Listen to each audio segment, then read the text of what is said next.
So we will take turns on this. Let's go ahead and take the negative side of Snoke since y'all have a lot of opinions on it. We will start with Snoke and then I will try to defend what y'all say. So the floor is yours, Snoke story haters.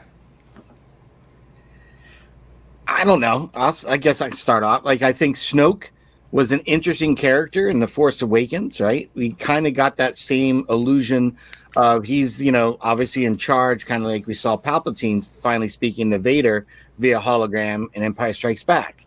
So I think when you go from The Force Awakens, which I felt very much like a reboot of the original movie, but well done. It was a lot more entertaining. So when you come over to this, I think the audience had a very, very high expectation to have Snoke's storyline more than just a arc from one movie to next and quickly end. I think they wanted more.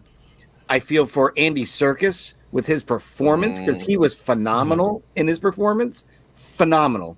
So it's hard to go from a great performance to then end that character so early.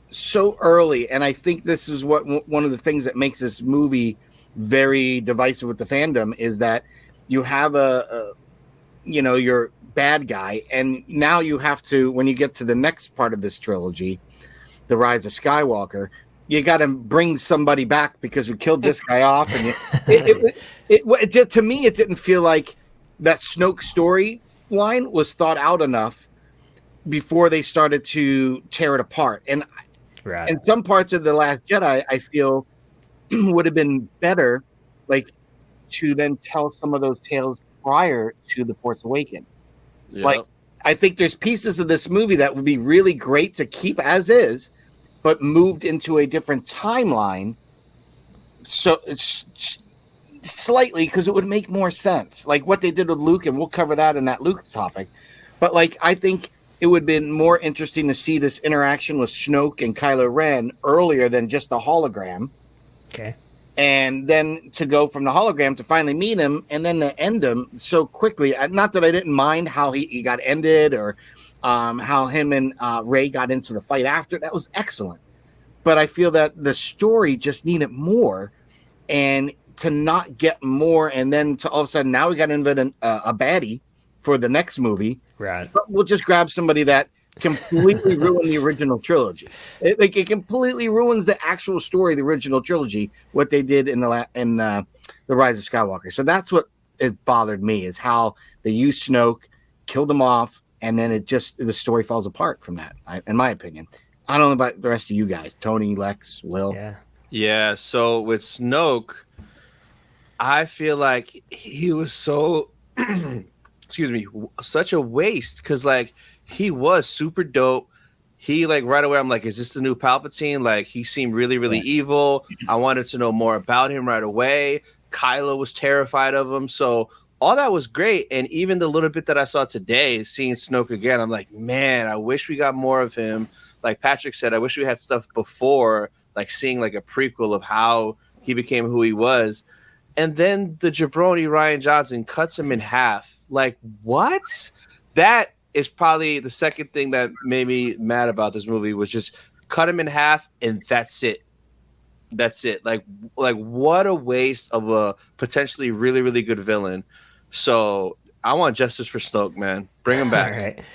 And then we have someone in the Angel here has got an opinion on Snoke too we can hop in on. I felt like they could have killed off Snoke in episode 9 and then have him play the big bad within the First Order in The Last Jedi. So yeah, I think that's fair. I agree with Angel on that. I think that's fair. I think that's very fair. Lex, what did you think? I mean, I'm kind of on the same side as Patrick and Tony. When you say Supreme Leader, it holds weight, and it always has held weight. You are supposed to be this, like big bad wolf, and you just get cut in half. Yeah. Like it just felt like they didn't give him the depth that they've given to all the other Sith Lord and Supreme Leaders.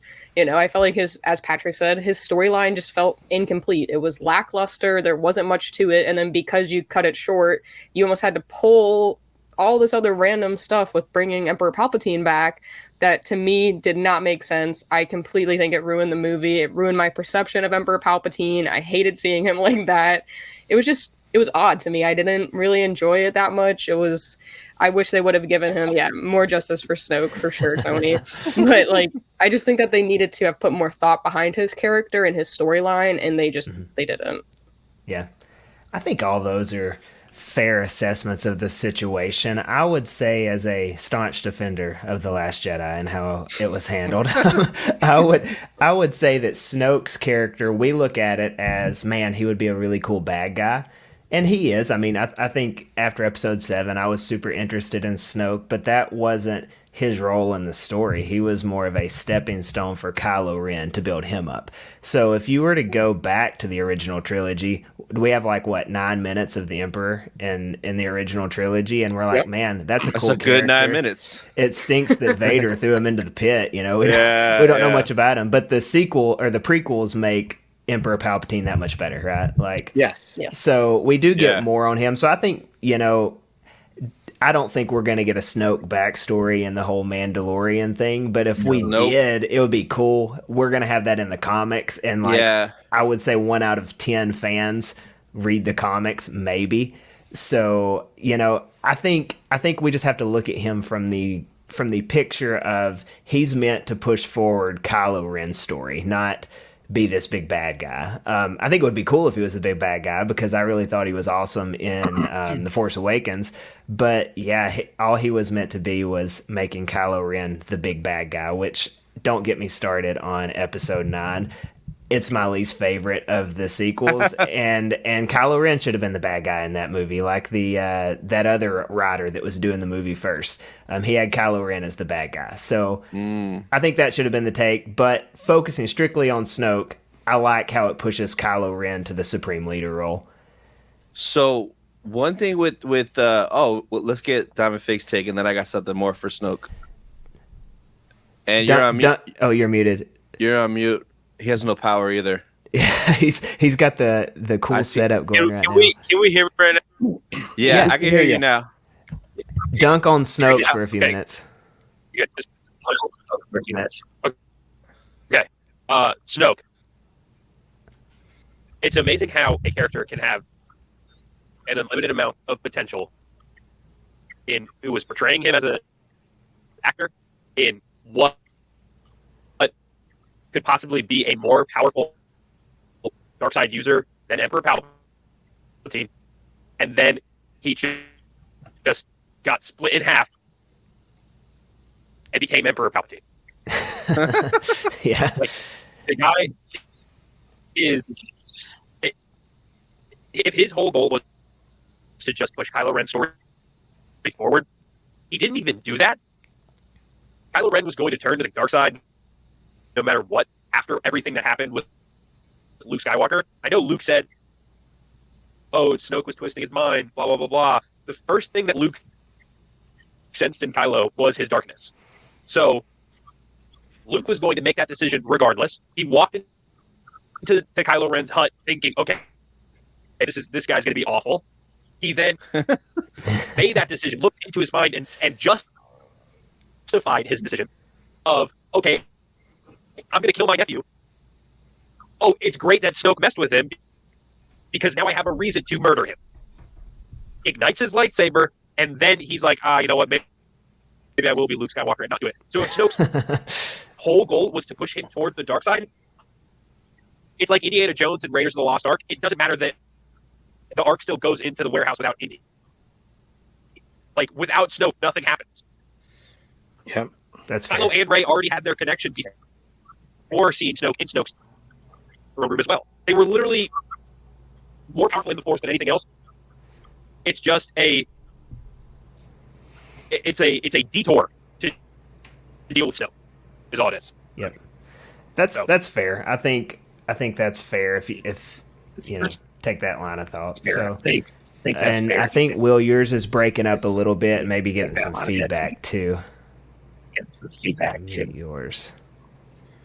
All right. So, any last words on Snoke?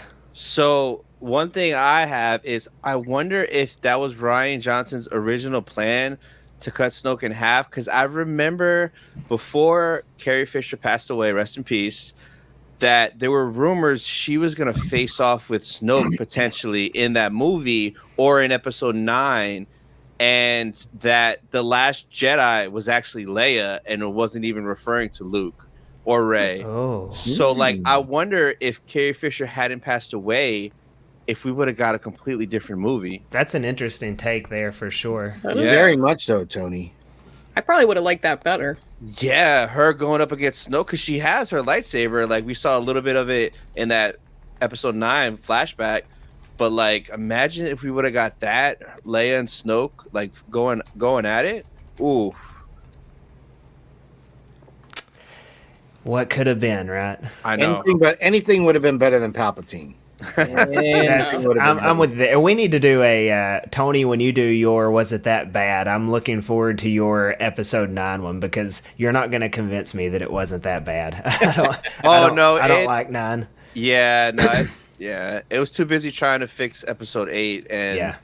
Correct. Yeah. All right. So let's move forward on Snoke. I don't really have anything else to defend him.